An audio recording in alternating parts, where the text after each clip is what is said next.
formal or natural design? We want to cover that, and we'll explain in a second. How to blend plants together. Kind of ties in. Best planting practices, how do we get the most growth? Because I want it to grow now, and then water and irrigation. I figure those are the highlights we have to cover. First and foremost, we live in an informal garden place. We don't live on the East Coast. So to find the same exact plant marching across a landscape in perfect 5-foot unison can look out of place in some landscapes. So what it does is it goes, when you go to sell your house, you go, oh, what were they trying to hide? It just stands out like that. The goal, I think, because we've got such a heavy influence of forest and the informal type of landscapes, it's more natural looking. I think we need to blend our plants so that it fits that design style. Otherwise, it'll stand out like a sore thumb. So the secret is to draw the eye. What we're trying to do is train the eye not to look over into that. I know the neighbors spent $100 grand in that brand new RV, and it's beautiful to them, but to you, it's this huge wall that's got these fancy graphics on it. And they parked it there and use it twice a week, twice a year. So it's like, how do we get rid of that? So I don't have to look at it. You want to trick the eye to looking at your gardens or here, or trick them to looking at the vistas, not at this big albatross now sitting at your back property line. That's what we're trying to do, and that's how you design. There's a way to do that, and we'll up your game here really quick. The main thing, there's a couple easy tricks.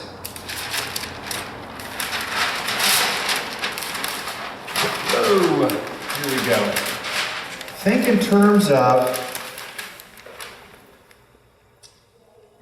what is going on? It's like I got a lazy eye going or something here. What is that? Well, we'll just deal with it. If your house is here,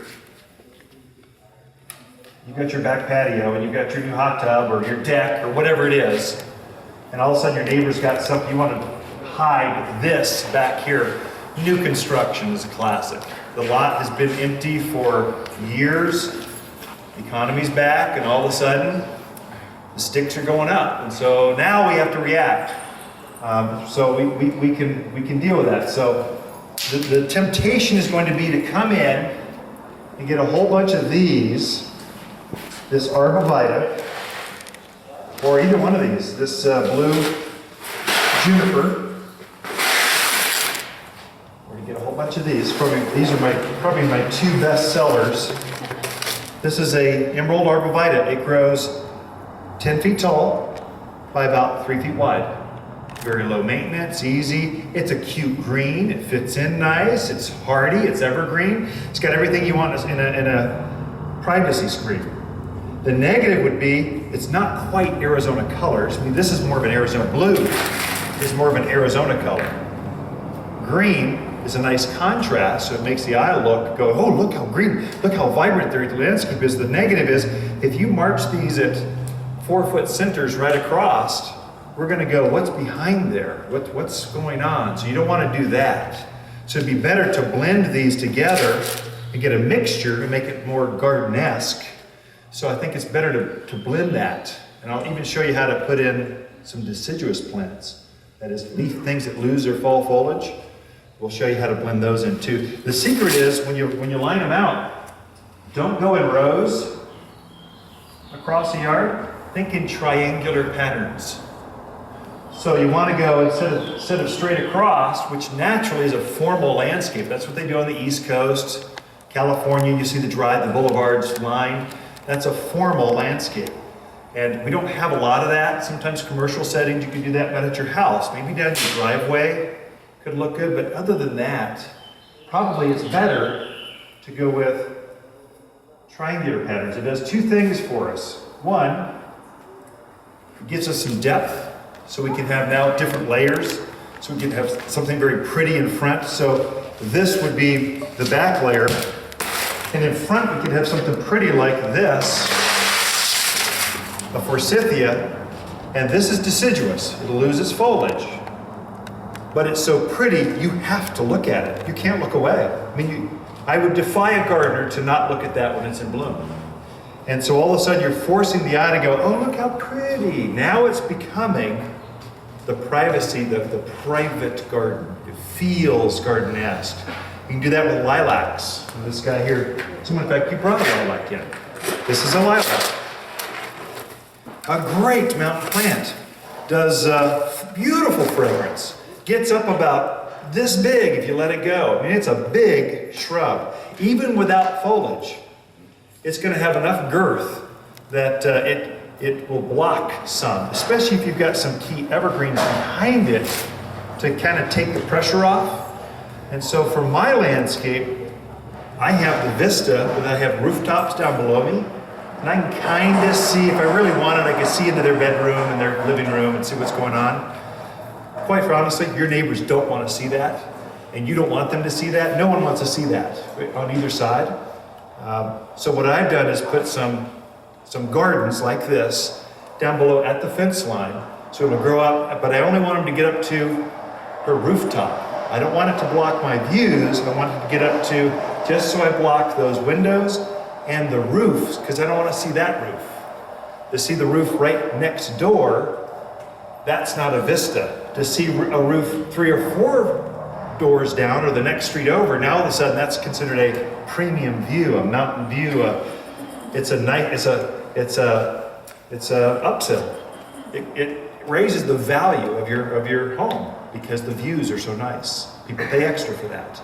They don't pay extra to see down into a living room. So if I'm just going to block that so they can't see it.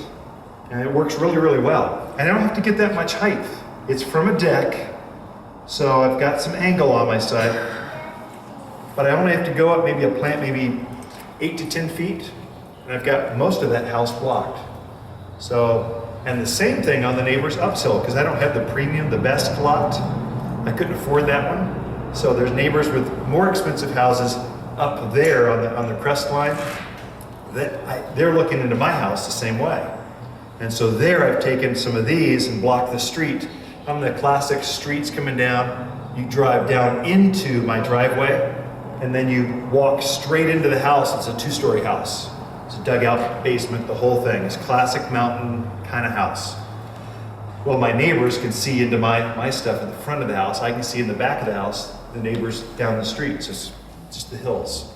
So there I've taken some of the same things and blocked them up there so they can't see.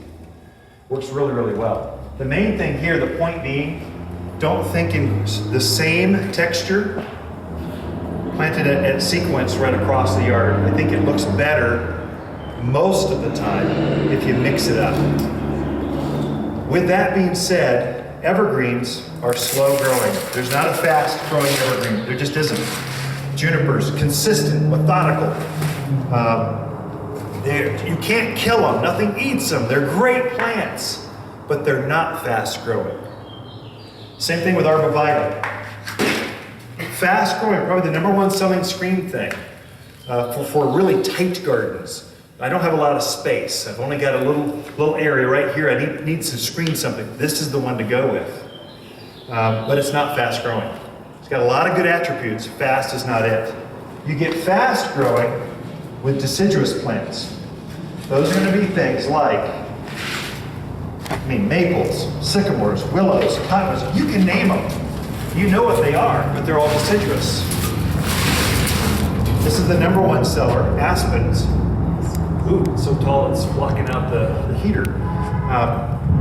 Super fast growing. You can get 3-4 feet a year out of this. If it's happy, you can go boom right now. I have a plant here and it's going to be block. While you're out there in the yard, when you're out enjoying the landscape, when it's warm out, this will be leafy. In the winter, it loses its foliage. Frequently, I will blend a few deciduous plants in there. I'll get a great big spruce or something and put it right there where I want to block.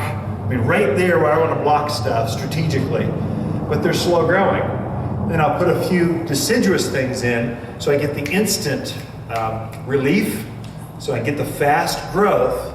And I can get a lot for the dollar with a fast growing deciduous tree. And then I'll keep those growing until the big stuff, the evergreens, have time to finally fill in and do a majority of the work. I've even gone so far as, I'm almost embarrassed to say this, but I'll actually plant, this is disposable in my world. I'll plant it close to the house for shade. I want screen now. I've got my real thing that the master plan is further out, but it's gonna take so long to grow up. I fully expect in 5 years to cut this thing down with a chainsaw. I live in that, it's kind of how I think. For some of you gardeners, that's like sacrilege. You killed a living thing, how could you do that?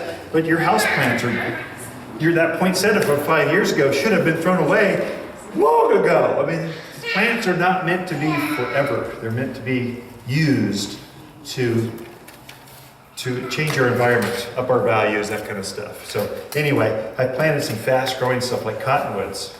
Nothing grows fast in the cottonwood. Nothing's weedier than an elm. Nothing's more disease-ridden or trashy than a willow. But I will plant those every once in a while for instantaneous growth, because I can plant it now and within 12 months, it's like filling. If I keep it there for 10, 15 years, I'll start lifting the foundations, that kind of stuff. But for a quick fix, I can put it in, and I fully expect to cut it down later after my evergreens or my nice deciduous trees have filled in. Does that make sense? Kind of, is that not too harsh? Watch your screens. What we have here, you can see Granite Mountain. You can see the peaks. You can see Thumb Butte. I mean, we've got some beautiful vistas. Every yard has got some sort of view. The folks out in the valleys have some of the best views. It's the only, Prescott Valley is the only place I've ever seen 3 rainbows at once. You can't get that in Prescott. They don't have those macro vista things going on. The storm clouds that float through Chino Valley just swirl through the valleys. They're spectacular. You don't want to mess those up. What you want to do is highlight those. So many times you can force the eye to look at a certain area instead of looking down at the contractor's trash pile of lumber, used brick, and whatever thing is gathering there in their backyard that they don't see. But you have to. I'll trick the eye, and I'll take a couple of aspens, and I'll frame from here to there, and I'll just use it like a picture frame. I'll just go bump, bump, and now your eye naturally. We want to look at picture frames. We can't look away. We have to. So you can force them to go out the back patio with their glass of tea and look at whatever you want them to look at, simply because you've taken the time to frame that, and you've just forced people to enjoy your backyard in a different way. They'll naturally look at the eyesore. We can't. We have to look. You hit your thumb with a hammer and it's bleeding out. You have to look. So if your neighbor's got that new hot tub that's kind of gathering up, they put the cheesy fold-out tint over it, and now all of a sudden brings it down. Now all of a sudden we can force you to look over here instead of over here. Just some simple design tricks that help you up where you're looking. My hot tub. I've got these beautiful sweeping negative edge patios. They're made for entertainment. Barbecues, furniture every place. It's spectacular. It's pretty nice. Ponds, waterfalls. It's over the top. I put my hot tub in, but it's kind of close to the property line. So the neighbors are always coming. It's right where her bedroom is. And it's right, you are always out there in the evening enjoying a nice, I love it when the little snow's coming down. It's really nice. And so she's always flipping the light on and off. And so I put some evergreens next to the property line where the light comes on, so eventually they'll grow up and be big enough. But in the interim, while I'm waiting for those to grow up, which could be 2, 3, 4 years from now, what I did is I took a large pot. Let me just get rid of this one. Get rid of that example.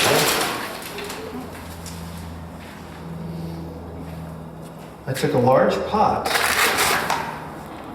like this. Let's see if I don't know if I can move that or not. Let's just see. I took a big pot and I'm growing a tree in it.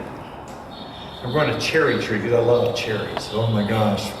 Lappin's cherries, Stella cherries. Oh, I like cherries. This tree is now, I have to stand up on the pot ladder. Makes my wife nervous. But anyway, I get up there and I trim it up to wherever I can reach. I don't let it grow any bigger than this. So it's pretty impressive. But I put that right on the edge of the patio between the house and my hot tub. So now I've got instant extra 3-foot height. Plus I have a big thing that's growing up there.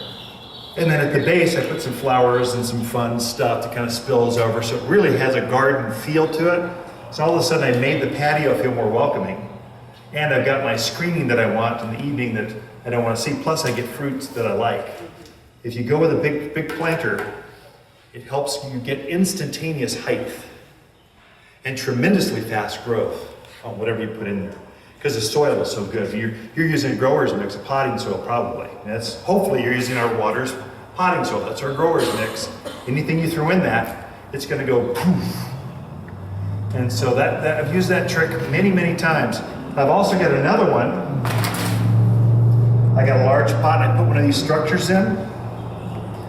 Just a classic English garden kind of look. And for me, I put an ivy because it's underneath the patio. It's really shaded, it's the north side. But you could put a clematis, a honeysuckle, whatever you wanted in this. But if you put this in the height of a container, all of a sudden it raises it up to where it's overhead high and the plant is gonna vine up through and be above that. And then every winter, I just got done with my pruning on that plant last weekend. I just take my head shears and I shave it as close as I can, hopefully without hitting the iron or the bar, but I'll shave it as close as I can so it takes on this structure, and then I fertilize it, and it just looks like $1 million. I mean, it just looks great. It's been growing like that for 7-8 years. I mean, so long I can't remember how long it's been growing like that. And it's beautiful. Everyone comments over it, but it's tall and it's pretty. These come in pom-poms and balls and any shape you could think of. So there's a lot of shapes. You can take a vine, which grows very fast, and within just one season in a pot, it would fill this entire thing up. So some easy tricks you can have, and now you can take that and place it. It's a piece of art that you've grown is what it is. Now you can place that wherever you want it, and everyone will look at that. They will not look at whatever's out there. They have to, it's engaging. They have to go look at it, okay? This one I didn't want to spread, I just wanted an art piece. I wanted to feel, I'm kind of an artist, so I like the artsy-fartsy stuff, and so this kind of screams in a garden way. I've often wanted to try a clematis planted with, let's say, a honeysuckle or a kibia or another vine, because clematis have those great big flowers. Nothing has a flower like a clematis, but they're kind of wispy and wimpy, and they're too lacy, they're too girly, sorry. But to intermix them with a nice evergreen and have that flower pop through, haven't done that yet, but I will. I'll get there. Some other plants that are vining, just because this is half plant, half this course is about the plants. Anyone know what this is? You probably have to be from the Northwest to really know. Hops, like brewing hops. It actually grows here. This is all just the spring's growth. It's already up from here to here. It's already grown 3 feet in like 2 weeks. It will grow a total of 15, 20 feet in one season. Tremendously fast grower. And it does get those hops, has a most beautiful flower. You actually harvest the hops flower. Real pretty, lacy kind of flower to it. A different color, kind of a lighter color. But this could grow easily on an arch, an arbor, a wall, a trellis. It would cover it like right now and give you instant. And then in the winter, this one actually dies back to the ground like a perennial, and then it just puts all this growth on every year. It puts all this fresh, new, fast growth on. Just different. I thought for the gardeners, this would be interesting. For the native folks, this is the one we go to when you want, I don't want to water it. I do most of my, I want to travel. This is my second home. I only spent 3 months here. This is the one we go to. This is silver lace vine. Big, swooping white flowers like a bouquet, bridal bouquet. But it's got these smaller leaves. I don't know why it's so tough, but you can't kill this. Get it established and you kind of maybe think some kind thoughts to it every once in a while, and it will just thrive. This one plant will probably cover 8 by 8, maybe 10 by 10 space. I mean a space, one plant, this much area, very, very quickly. So it's great for fences, Let's say you got a neighbor that's got the new slip and slide, kind of noisy, and you just want to screen that off real quick. This would be a great choice. So you plant it. You would take these 3 bamboo stakes off, take these tendrils off, and just train it up that fence line. And all of a sudden it would start taking and going where you want it to go. Don't let a vine do its own thing. Otherwise, kids will be lost, small pets will be gone. It'll be enveloped by these, train them to go where you want them to go, and they'll fill in faster, be a little more manageable. Okay. I've also used, for the edible folks, blackberries, a great plant if you like edibles. Blackberries grow very fast. You know, it's a bramble that gets this big and grows very, very fast. It just takes a little more maintenance. If you're doing edibles, because now you got to prune it the right way to get the fruits, but you can have privacy and edibles at the same time. It's doable. Those 2 are the deer resistant. This one is deer resistant. That one is untested. I don't know about hops. It's so specialized. I only sell maybe 30, 40 hops a year. It's mainly for the brewer folks, but I think it's a garden plant. Like I grow strawberries, not for strawberries, just because it's pretty. I grow it for that. The Vincent, our black lab that roams around the nursery every once in a while, he loves to eat strawberries, so he goes and rummages through the patch, but I grow it just because it's pretty ground cover.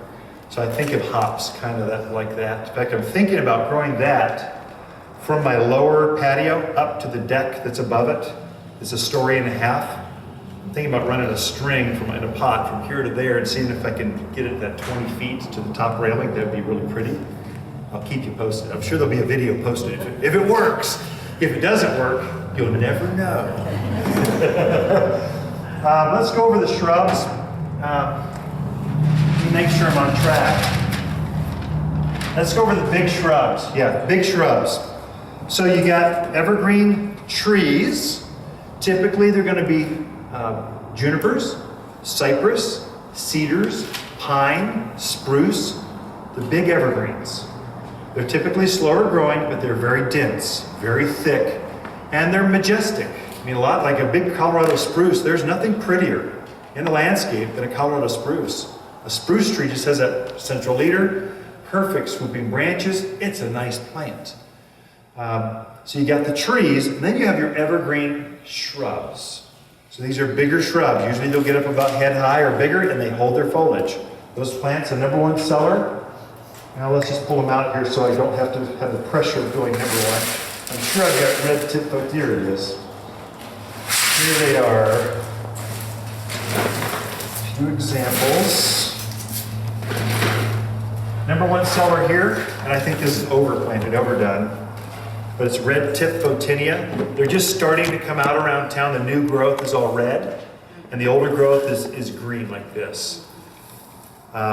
Gets about 12 by 12. It's almost too big a plant for many spaces. Never put this right by your house. It will take over. It will go right to the eave, and then you'll be constantly cutting on it, cursing it, going, why did I plant that there?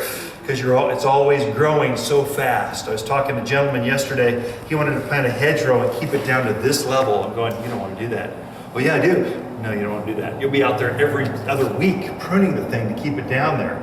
Now, I showed him something else, but I'm sure he'll have a red tip photinia hedge and the maintenance that follows. This is made for out at the fence lines. Big, I mean 12 foot. Wide as tall. Makes a great hedge, but good plant. It is not deer resistant. Deer like to nibble on it, okay? And it can get a little mildew every once in a while. So it's got some maintenance issues, but it's a good, strong, fast grower. Oh my goodness. How about water needs? Water needs would be a moderate water grower. So this one is low water. I brought a sample of southwestern deserty things. This is Spanish broom. Very fast, grows up about this tall, 8 feet, about that wide. And you'll know this one's in bloom here in another month. There'll be a shrub that looks like a pencil plant. It's covered in yellow flowers and super fragrant. You'll smell it before you see it. Very fragrant pea kind of smell, not pea, sweet pea kind of smell That's very, very nice. So this is a fast growing, if you like that native-y southwestern mix, this is a very good choice for privacy screen. It'll grow about, a foot or two a year. It's really happy. If you kill this plant, it'll be from overwatering. Super drought hardy. So I tend to water this plant in my own yard for about a year, then I cut it off the irrigation, I fertilize it after that, nothing else. Just let it go. Same with this plant. This is Eleaginous, or silverberry is the common name to it. This is its winter color. It's not flush any new growth yet. It's very drought hardy in that the leaf is very leathery. It's got a waxy coat on the back side. It loses no moisture in the back because it's got this fuzzy kind of texture to it. So it's very super efficient on its water needs. This plant naturally goes up to about head high, 6, 7, maybe 8 feet by this wide in pretty short order. And it's just drought hardy, native. I mean, animals don't eat it. There's a native variety of this that's blue. I sell more of this one because it's got that variegation, which gives it a little more color to it. But I always know this plant by the fragrance. It puts on a tiny little flower that is so sweet that it just fills the entire backyard up with this fragrance of lilacs or gardenias. It's really wonderful. It's a good, strong, drought hardy kind of mix. When does it bloom? It blooms in spring, but kind of mid to late spring. Silverberry. Silverberry, yeah. This is one that, if you're from the Midwest, is used often. But it also does very well here too. This is privet. If you just like a nice green hedge, privets grow up to about 8 feet tall by about 6 feet wide. It loves to be trimmed. The more you trim it, the fuller it gets. And so you could trim it to be a wall. You could trim it to be just in a container, just to be a sphere. They make spirals out of it, pom-poms. It loves to be cut on. But just this is winter color again, green. It's what you get. The reason it's so happy here is the leaves are very thick and very waxy. So that wax coating keeps it from perspiring and using a lot of water. So I would consider this a moderate to low water user. Deer won't eat that. Deer, I think, will eat this one. But they don't eat this one. Those doggone deer. And deer are bad right now because their natural stuff they generally like, they'd rather eat, is not out yet, and stuff that was from last fall is gone. So they're nibbling on stuff they really don't like, but they don't want to starve. This is a native.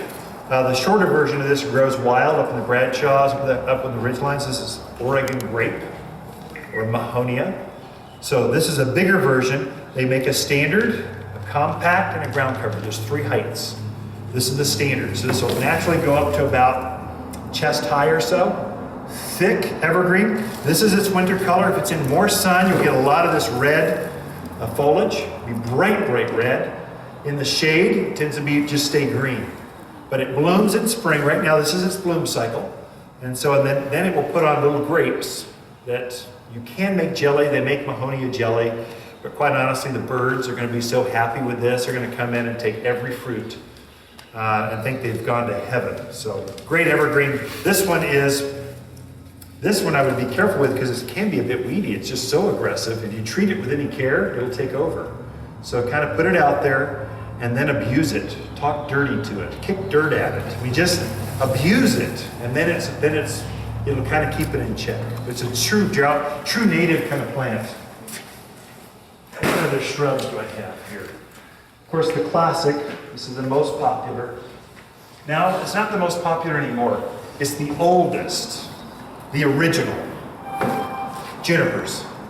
This one I sell often to my landscape, commercial investors, rental properties, that kind of stuff, because landlords, they don't want to be maintained and be slaves to. They hate it when the tenant kills stuff. This one you can't kill. It's just a juniper. It just slowly grows to about 6, 8 feet high, this wide, and just this is what you get all the time, constantly. So no blooms, no fancy. It just does this all the time. Now it can get, if you bought that foreclosure or the short sale a few years ago, and these were just lined up there, they weren't cared for, sometimes they can get a little woody, they look a little old, they can bring you down, because they get too overgrown. and they become, they just kind of take over the whole landscape. Sometimes if they get more than, let's say, 15 years old, probably it's time to rip some of them out and thin it and add some newness to the landscape. You can get too many of a good thing with junipers, and they can get too big and too old sometimes. That's my opinion. But you walk through landscapes and people look at a big one of these that's just huge, you're going, that's a rat's nest, that's snakes, that's just, it's never a good thing. And so you probably maintain these a little bit, keep them trimmed. And it looks like I've got two others here. Let's do this one. This is Nandina, or heavenly bamboo. It's not really a bamboo. Oh, I do have a bamboo here too. There we go. Good. This is heavenly bamboo. This is its winter color. It gets a white flower with some red berries on it. You'll see them around town. Right now they've got beautiful red berries on the top of them. The tall version, again, this one comes in a lot of different heights. But for privacy, if you get the big one, the Nandina domestica, this one will naturally grow up way above head high. And it stays about 3-4 feet wide. So it just gets this big. Nice evergreen. This is its foliage. Gets a pretty white flower. Has a lot going on for it. In the sun, it gets bright red. So you'll see some different characters to them. Bright, like flaming red. In the shade, there'll be more of this color. So it's a good plant. Deer do not eat this. So, animals, in fact, no animal. It looks delicious. I don't know why they don't eat it, but let's have a sap or something they just don't care for it. They don't eat that one. This one doesn't look like much because it's just starting to leaf out. Shoot, a week ago it had no leaves. This is clumping bamboo. Be careful of the bamboo you plant. The ones that run, they will run and they will take over the entire yard. You want a clumping. If you're gonna go bamboo, this gets 10 feet, 12 feet tall, like a bamboo. We were talking to the moon. And thick bamboo. This is a true bamboo. Very, very fast grower. You want a clumping bamboo if you're going to grow them. So we sell a couple different varieties here. I brought this one just because it had the red stems. Got one that's more traditional gold stems too. But bamboos are a good choice, especially that dry creek bed. It's running through. You want something tall, that's fast growing, easy care. Bamboo. The negative is once it gets established, you can't get rid of it. It's like forever. It's a forever plant. I think that's all my shrubs. So let's go vines, shall we? A couple of vines. Well, I guess this is a blend of vine and shrub. This is pyracantha. It's also called firethorn. You folks from California, you know what this is all about. You better have thick, like gloves, brand new leather, thick, like welding gloves that go up to here, because it does have a thorn on it. The beauty of this, though, is it's tough as nails, and it's pretty from a distance. If you got to go manhandle it, okay, it's a nasty little plant, but it's tough. I mean, anything with a thorn does great in Arizona. This is good. So pyracantha, they have several different varieties. This one is the Victoria. It grows every bit of 12, 15 feet tall. I mean, it'll easily go to the heater up there. In pretty short order and drought hardy. And it's mostly evergreen. And it has a white flower and it has summer berries that carry through fall. It has a lot of seasonality. The only negative, it's got thorns. So just kind of make sure you hire the landscaper or the high school kid to take care of it for you once a year.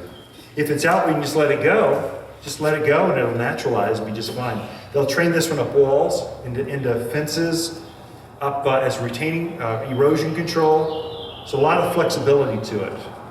So good plant for here. Adapts very, very well.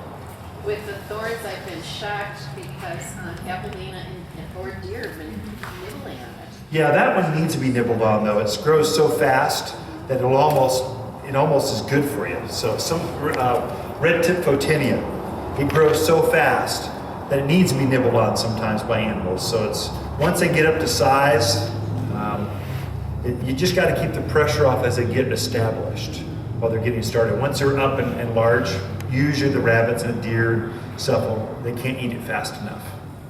This is honeysuckle, probably the #1 seller, erosion control, hillside, fencing, because it's the only true evergreen that has a nice bloom to it. So, and it's mostly evergreen. If we go sub-zero some winters, about every 10 years we go sub-zero, it'll lose its foliage and come back again, but really it's a drought-hardy plant. This is the same one with that cream-colored flower. You should pull the stamens out and suck the honey on. That's this plant. Does really, really well here. So I've planted this up a fence, about one every 8-foot center, filled in the fence. Did very, very well. So what I do with that is if it's on a fence, I'll go through about in March and I'll take my head shears and I just whack it back as close as I can to the fence. And then I clean up all the leftovers and then I fertilize and it's fresh new flowers, fresh new growth. If you don't do some maintenance on a fence or something, on a trellis, where you're training it, it tends to get kind of wild and kind of thick. It has less sex appeal, less finesse, it looks better, more maintained, if you can trim it back some and maintain it that way. And it'll bloom better for you that way.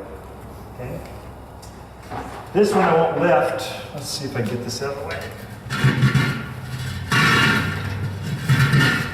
This is Akebia. I've grown this at every house I've owned. It's been grown in Prescott Valley, Skull Valley, several homes in Prescott. It's a great evergreen leaf, so Akebia, A-K-E-B-I-A, Akebia. Very fast. The tendrils will grow every bit of 8 feet. I mean, it's fast. It's like a grapevine. It grows that fast. The grapes will, only this one holds its foliage. It is, all those old nodules, those are flowers. They'll open up here in about another 2 weeks, and it'll be very, very fragrant.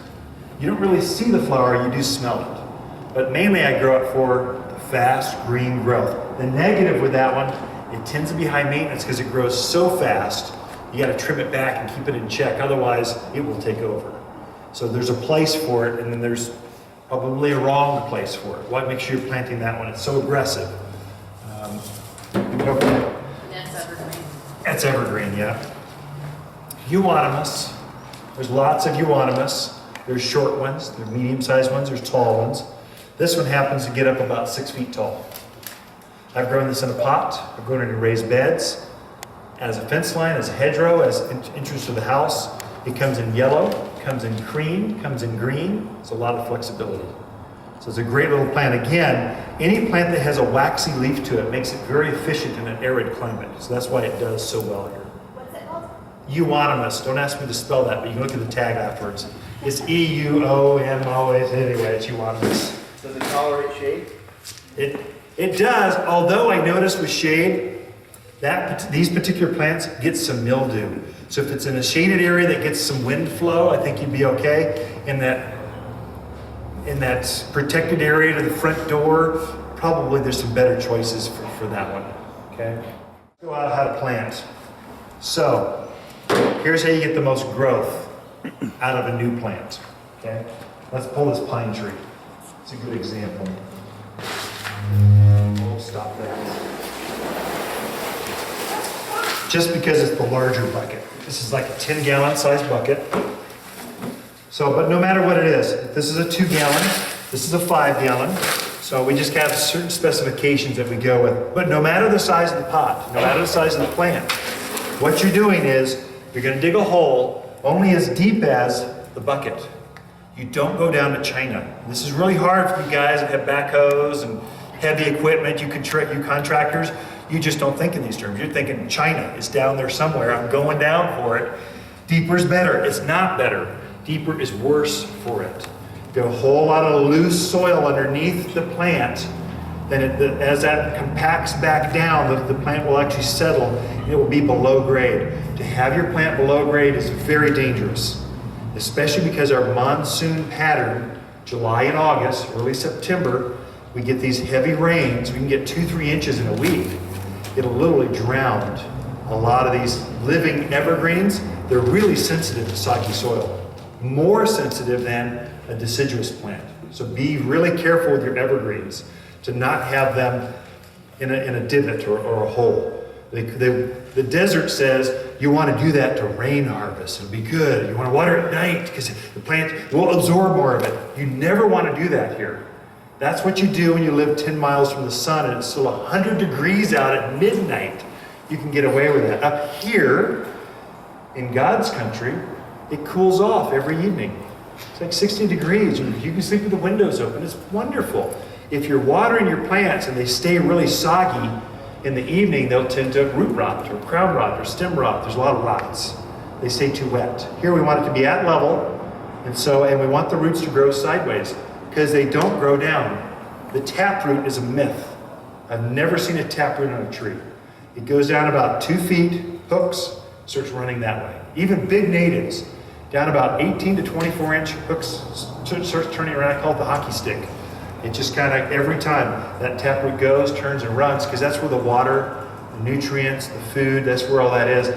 Down deeper, it's just granite, caliche, and rocks, and nothing redeeming the plant wants. So if you know that's how they're going to grow, let's encourage it. We're going to dig a hole on either side, the same depth, same width as the bucket, same depth, wide. So we want a wide hole, kind of saucer shaped. It's much easier to dig a shallow hole than it is a deep hole. It's easier to dig wide than it is down. And so then when you get all that dirt out, so you have all that dirt, we need to use that. It's got to get used to it eventually. So we'll filter that, take all the rocks, anything bigger than a golf ball, screen that. Screen out the rocks, the old roots. You'll see contractor debris. They buried stuff in your yard to save a buck, to keep it from, you'll just see all kinds of crazy stuff down there. Screen that out, and then amend with water's mulch is what we recommend. Compost, don't use manure. Take some mulch, blend that about 25% mulch to native earth, or 1 shovel's mulch for 3 shovels worth of native soil. Blend that together. Backfill around, stomp it around. You don't want any air pockets in there. Stomp it around, and then water it in really good. I would water. I would put. Did they give me the parts? All-purpose plant food. I sprinkle some of this. For this size plant, it'd take about 10 tablespoons. So it's a tablespoon per bucket size. So for 5 gallon, 5 tablespoons. For 1 gallon, 1 tablespoon. So I take a couple handfuls and I sprinkle that around and water it in. And this will actually encourage more root growth faster. When I'm all done, I'll water in with Root and Grow, which I don't have up here. I see we make a rooting liquid. It's for transplant shock, and it does actually form new. It'll have more root hair to start forming faster if you water it in at the very end with Root and Grow. It's a concentrate. So those are 3 things: mulch, your food, root and grow. Whenever you plant. That's it. That's how you do it. Questions? Oh, we covered that good. Do not overwater. Some of you, your hobby is not gardening. Your hobby is watering. Stop it. You go out every morning with your coffee cup, with your hose, and you just water. You got this new evergreen that's really sensitive to overwatering, and it starts to turn yellow on you. Your interpretation is it's dry, so you water it even more, and then it yellows even more. So kind of be careful. These evergreens are really sensitive. They are drought hardy.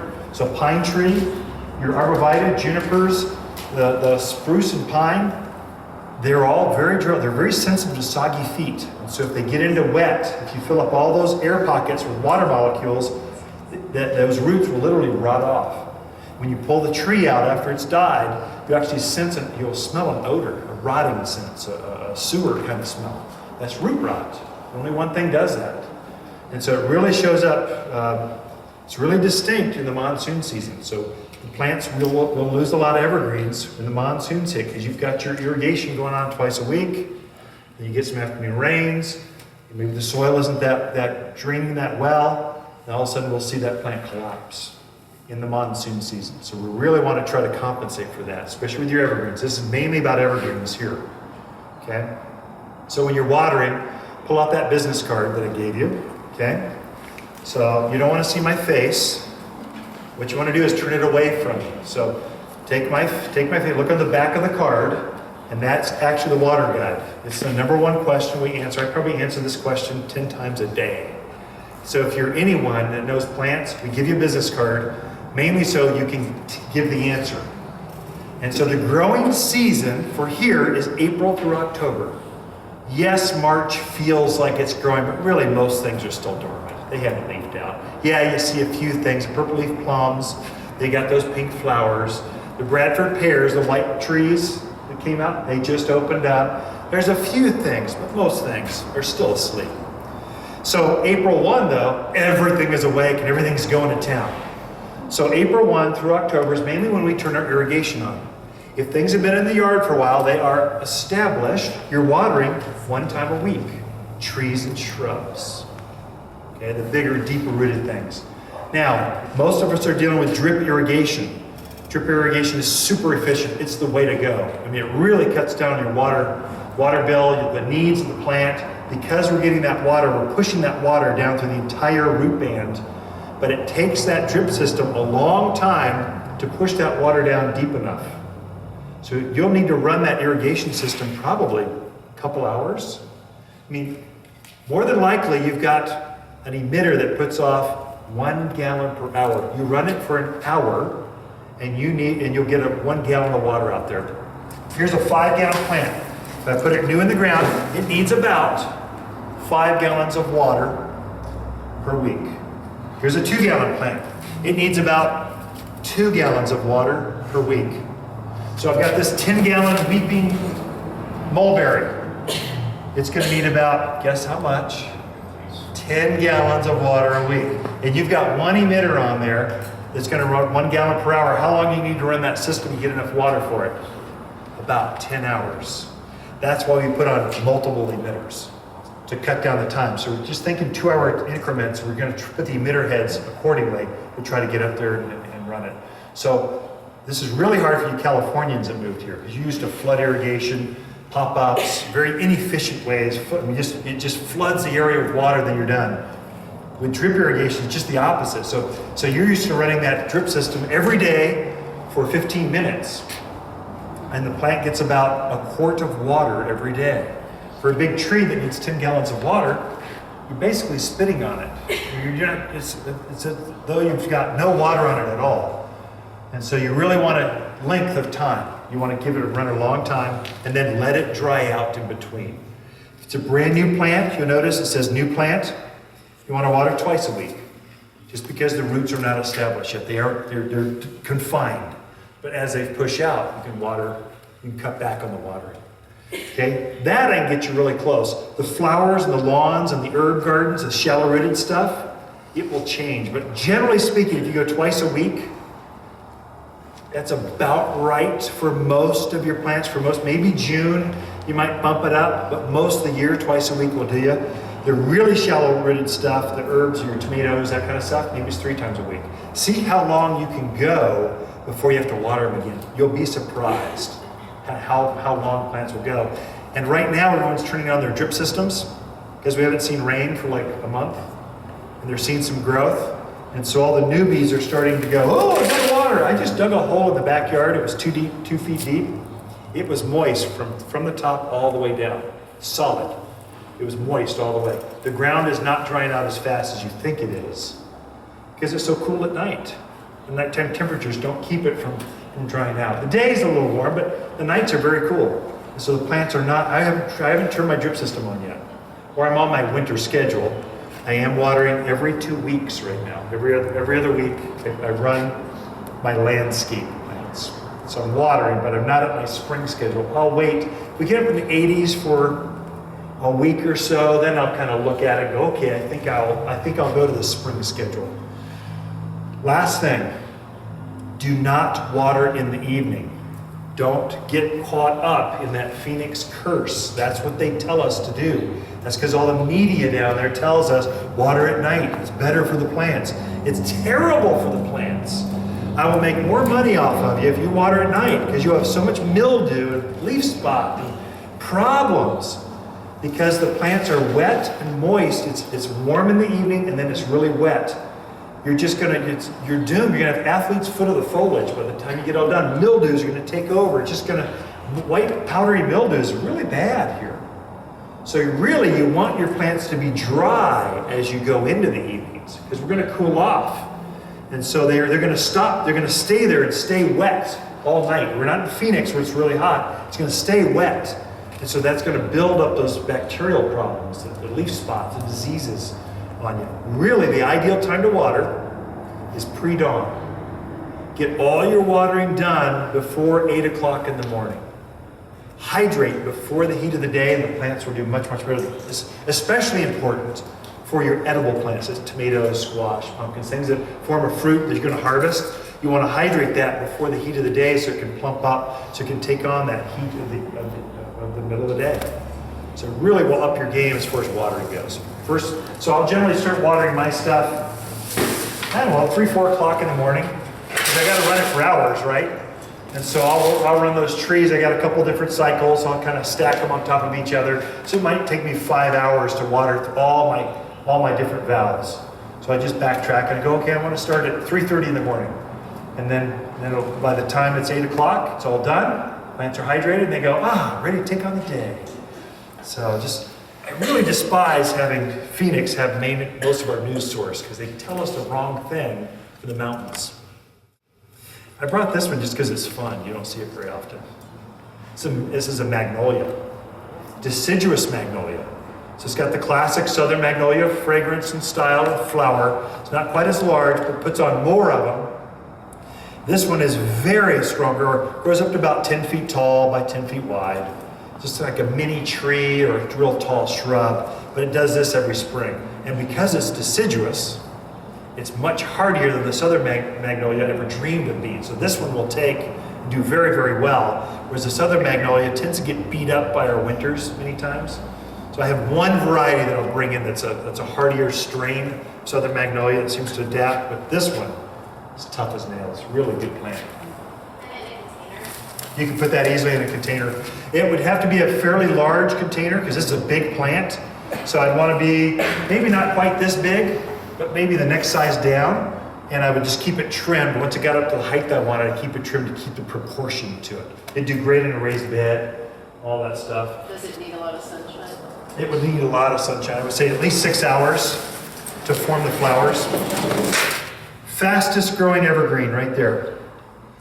Deodora cedar.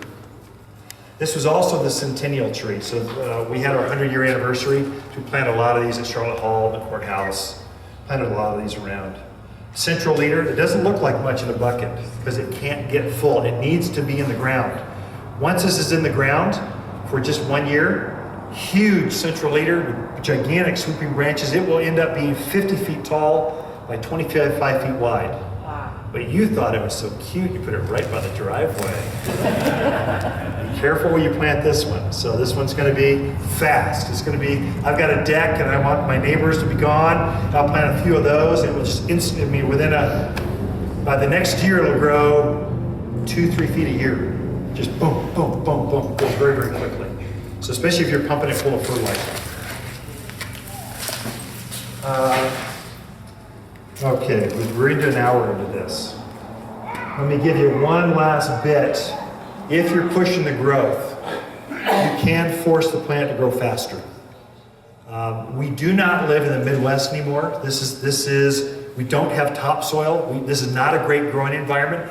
I don't know when the last time you actually tried to dig a hole. It's it's brutal. If we're gonna come plant for you, we were out planting 2 huge spruce trees yesterday. Jackhammers on the truck every time. It's just like, it can really be bad.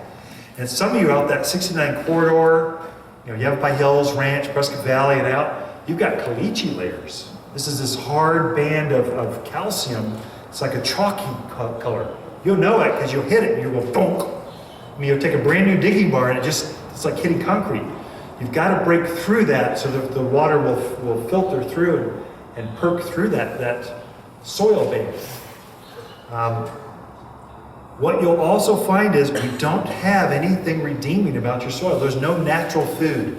You won't find a worm. You're not going to find mycorrhizal colonies. You're not going to see fungi. You're not going to all the beneficial stuff that makes a soil alive.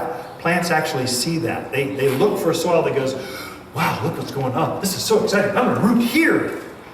If you put a plant in a dead soil, and most of you have, you had about this much topsoil on your landscape, and then the backhoe came in to scrape it all off, Get it out of the way so you can put your footers down, your driveways, your patios. So really, many of you are left with dead soil, literally dead soil. So you'll plant that plant, you'll get this Nandina. I've had this personal experience. Plant this Nandina. 3 years later, it should be 8 feet tall, and it's still sitting in the same exact size. It has not grown at all. That's because it's not happy in the hole that it's in. It's just sitting there. It's almost like it's mocking me or something. It just sticks its tongue out, and I'm never going to grow. I defy to grow. And so it's because of the soil is dead. So you want to really add some composted material back into that soil. And as soon as you add some organics, it starts to feed the mycorrhizal colonies. It starts to encourage worms. You start to see birds pecking around at things. All of a sudden, it makes the soil alive. The plant sees that and responds to it. So all of our plants, we actually put mycorrhizal fungi in the water. So all of our plants have that seed for enriched soils if you give it any amount of organics. Just because we know that's how you're going to be gardening. We're known as the place where our plants live. Don't tell my competitors that's what we do, but that's how we kind of ensure we front load the plant so that your soils will activate if you add some compost to it. So that and fertilize more often. Don't use water-soluble foods, especially with these big things like Miracle-Gro. Don't use that. That's the worst stuff ever. In fact, if you've got it in the garage, just throw it away. It's not going to do nothing but help hurt you. It's salt in liquid form. You see it build up in the containers. You'll see this white cake buildup that shows up if you're using that on your pots. And so it does nothing but do that in your soil as well. And it's water soluble, so most of it flushes away before the plant can actually absorb it, especially big plants. So you really want to use a granular type of food, and you want it to be time released. So if you're using synthetics, let's say if you're going to use Scott's and some of those things, you want to say time released. It'll be a little more expensive because it's encapsulated in silicone, so it releases over a longer period of time. You need something that releases a little bit every time it gets rained on or watered. That's the goal, over like a 3-4 month period. If you do that, you'll get tremendous growth. For me, I want to change my customers over to organics because we're all dealing with groundwater. We're all drinking well water, all of us. If you've ever been on a well, which I've been on many, many wells, you're always thinking, I don't want to poison my well, I don't want to poison my well.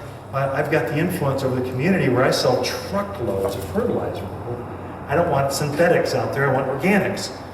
The difference with organics, and here's one we make, all-purpose plant food. This is going to be hard for you doctors, not so much doctors, nurses, accountants, bookkeepers, engineers, you folks, the numbers people. You folks get off on the numbers, you're thinking bigger is better. We're also Americans. 21.44 is better than 7.44. Not so with organics. Organics, it's all about the time release. So set a lower number with an organic that releases over a real long period of time. The plant actually has time to pick up all that food. So a lot of the synthetics, they get flushed out. They're there. It was there, but most of it's lost. The plant's never even accessed by the plant. It just flushes out, gets washed in the groundwater, down the stream or some other place. This main ingredient is cottonseed meal. You rosarians, you know cottonseed meal is what you use to lower the pH, make the roses more fragrant, brighter color, bigger flowers. That's what you use. Also got some bird guano. I put fairy dust in here, iron, sulfur, all that stuff. But it really works. But you're going to use this more often if you're going to really push the growth. I would say you need to use it at least 3 times a year. It's going to be by holidays. You want to write these down. Easter, you want to use it at the 4th of July, Independence Day, and about Halloween. If you're doing that, I would use it at that frequency until I got that plant up to the size that I wanted. And it'll really grow. If you're doing that with this food, it'll rock and roll. I mean, it will be up to size immediately. Okay? Yes? Over your personal testimony, I've been using that faithfully for the last 4 years, just twice a year, spring and fall. Sure. And it's made such a phenomenal Good. difference. Yeah, thank you for that. It's a great response. So did you hear over there? She said it really, really works. It does actually work because I used to be the largest Scott's dealer in the state. That's Turf Builder and all that stuff. Then I switched because I went to the box stores. And they just got too big. They're just so arrogant. They drive me crazy. And then I went to Fertilome, and they're more of a Texas-based, they're smaller, family-owned company. But they were mainly doing East Coast mixes, so they put a lot of lime in their fertilizers. Lime, you never want to use lime here. It raises the pH. We already have very alkaline water. And so I asked them, did they make a Southwest mix? And I had enough influence, I could do that. And they said, we're not doing that for you. So I went, so fine. So I went off and made my own, because I know people. So this is made down at Casa Grande. I knew a guy that was making fertilizer for golf courses. I said, well, I know what my recipe is. Could you put this together for me? And so we took the lime out, we put the cottonseed meal in, and the sulfur, which makes things more acidic, and that's why it works so well. Cottonseed meal does the sulfur, and a little bit of iron, and some stuff. Really makes a difference on fertilizers. Thank you for that. Okay, did we cover the stuff that you need? Now what you need to do, iPads, camera phones, a napkin sketch. It doesn't take much. If you get us a length or what you want to do, we can help space that out. I've created more gardens here in the aisleways, here at the nursery. We can help put these things together and go, well, you need spacing. One last formula you want to put down as you're evaluating. If this plant, let's say this plant is 8 feet tall by 8 feet wide, that's this plant. How many plants do I need to buy to make my hedgerow? The formula is just take however wide it says, cut it in half, that's your spacing. So if this is 8 feet wide, I plant these at 4 foot centers, and you will quickly get this overlapping pattern up to the height of the plant. Does that make sense? So if it's a red tip Otinia, 12 by 12, I would plant at 6 foot centers, start going down. If it's a deodar cedar at 25 foot wide, I'd put them at 12 foot centers, and all of a sudden you'll get this overlapping pattern where it's just a wall. So it's a real quick math, and that's how I do it. You go, well, how many do I need? That's what I'm doing in my head. I'm going, it says it gets 5 feet tall. We need every 3 feet, we're going to need those. So you can do that same math as you're shopping for plants. You can easily do the same thing yourself. Okay? I brought this one just because it's fun. You don't see it very often. This is a magnolia, deciduous magnolia.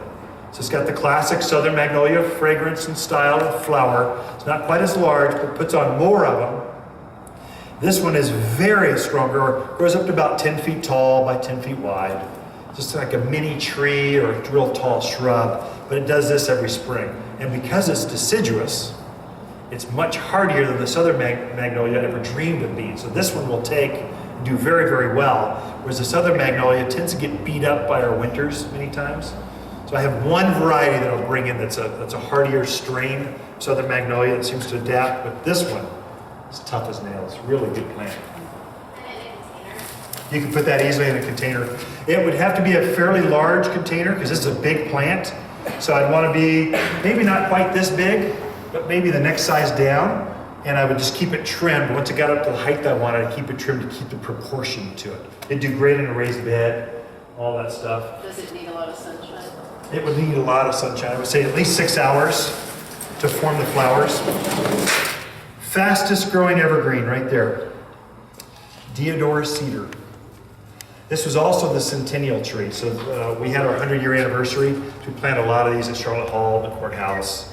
Planted a lot of these around.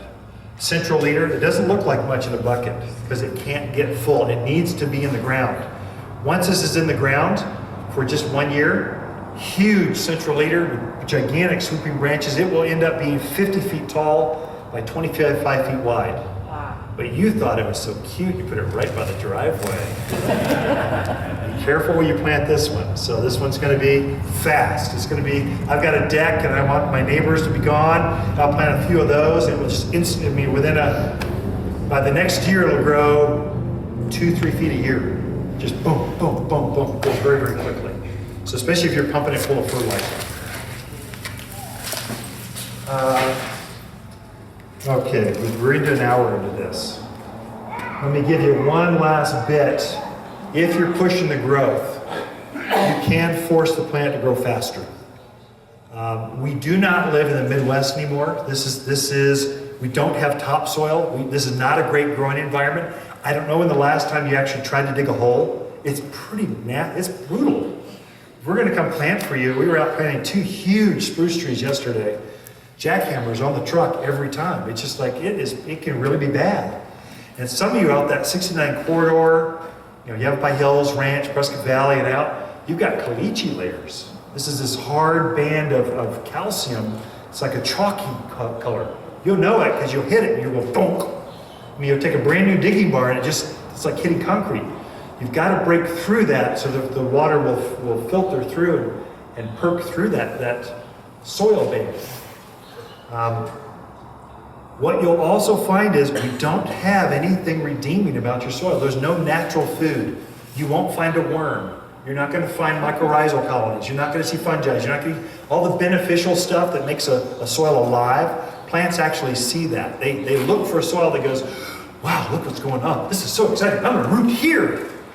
If you put a plant in a dead soil, and most of you have, you had about this much topsoil on your landscape, and then the backhoe came in to scrape it all off, to get it out of the way, so they can put your footers down, your driveways, your patios.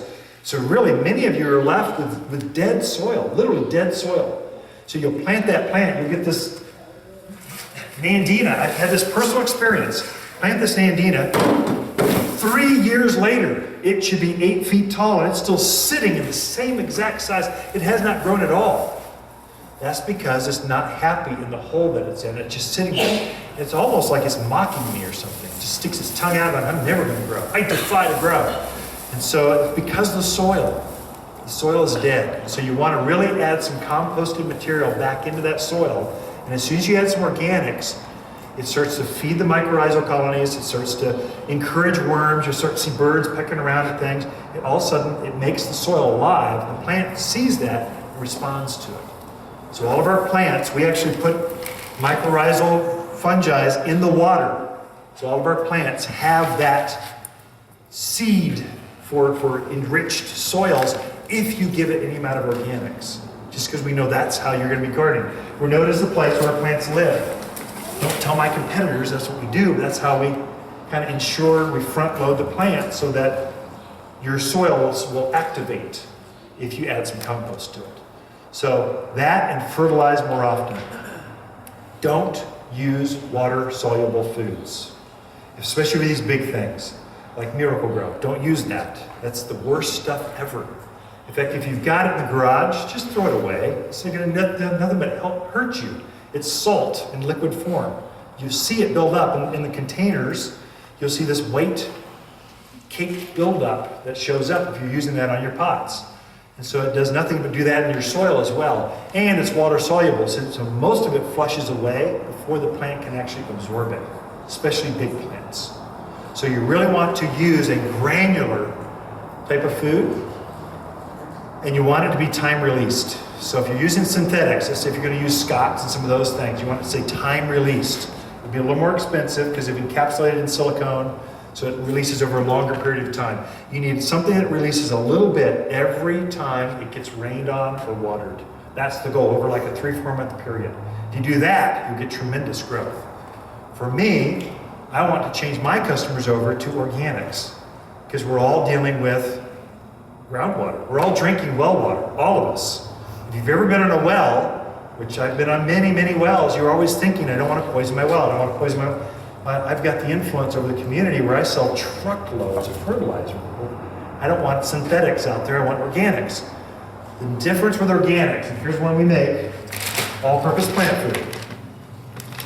This is going to be hard for you doctors, not so much doctors, nurses, accountants, bookkeepers, engineers, you folks, the numbers people. You folks get off on the numbers, you're thinking bigger is better. We're also Americans. 21.44 is better than 7.44. Not so with organics. Organics, it's all about the time release. So set a lower number with an organic that releases over a real long period of time. The plant actually has time to pick up all that food. So a lot of the synthetics, they get flushed out. They're there. It was there, but most of it's lost. The plant's never even accessed by the plant. It just flushes out, gets washed in the groundwater, down the stream or some other place. This main ingredient is cottonseed meal. Rosarians, cottonseed meal is what you use to lower the pH, make the roses more fragrant, brighter color, bigger flowers. That's what you use. Also got some bird guano. It puts fairy dust in here, iron, sulfur, all that stuff. But it really works. But you're going to use this more often if you're going to really push the growth. I would say you need to use it at least 3 times a year. It's going to be by holidays. You want to write these down. Easter, you want to use it at the 4th of July, Independence Day, and about Halloween. If you're doing that, I would use it at that frequency until I got that plant up to size that I wanted. And it'll really grow. If you're doing that with this food, it'll rock and roll. I mean, it will be up to size immediately. Okay? Yes? I'll give a personal testimony. I've been using that faithfully for the last 4 years, just twice a year, spring and fall. Sure. And it's made such a phenomenal Good. difference. Yeah, thank you for that. It's a great response. So did you hear over there? She said it really, really works. It does actually work because I used to be the largest Scott's dealer in the state. That's turf builder and all that stuff. Then I switched because I went to the box stores. And they just got too big. They're just so arrogant. They drive me crazy. And then I went to Fertilome, and they're more of a Texas-based, they're smaller, family-owned company. But they were mainly doing East Coast mixes, so they put a lot of lime in their fertilizers. Lime, you never want to use lime here. It raises the pH. We already have very alkaline water. And so I asked them, did they make a Southwest mix? And I had enough influence, I could do that. And they said, we're not doing that for you. So I went, so well, fine. So I went off and made my own, because I know people. So this is made down at Casa Grande. I knew a guy that was making fertilizer for golf courses. I said, well, I know what my recipe is. Could you put this together for me? And so we took the lime out, we put the cottonseed meal in, and the sulfur, which makes things more acidic, and that's why it works so well. Cottonseed meal does the sulfur, and a little bit of iron, and some stuff. Really makes a difference on fertilizers. Thank you for that.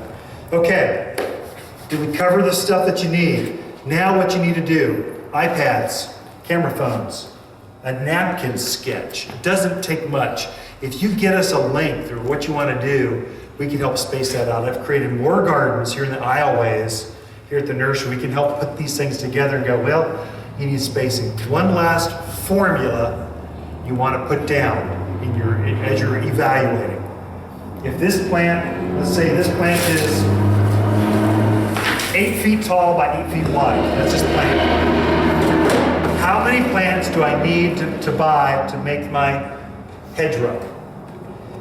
The formula is just take however wide it says, cut it in half, that's your spacing. So if this is 8 feet wide, I plant these at 4 foot centers, and you will quickly get this overlapping pattern up to the height of the plant. Does that make sense?